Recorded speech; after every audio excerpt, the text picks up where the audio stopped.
నమస్కారం ఘంటారావానికి స్వాగతం. ముందుగా ప్రధాన అంశాలు. అన్నదాత సుఖీభవ కింద మరో 3000 4-5 రోజుల్లో ఖాతాల్లో జమ.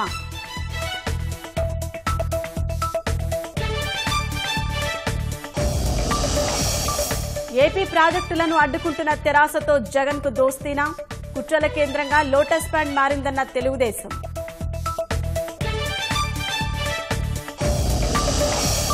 ఊరువాడ ఉధృతంగా ప్రచారం.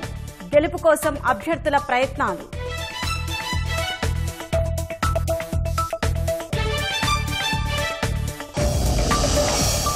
ఓటింగ్లో ఆదర్శంగా నిలుస్తున్న దేశాలు.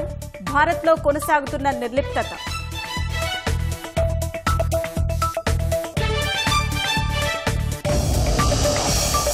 ఆస్తి కోసం దివ్యాంగుడైన అన్నను చంపిన తమ్ముడు. అనంతపురం జిల్లా ఖాదర్పేటలో దారుణం.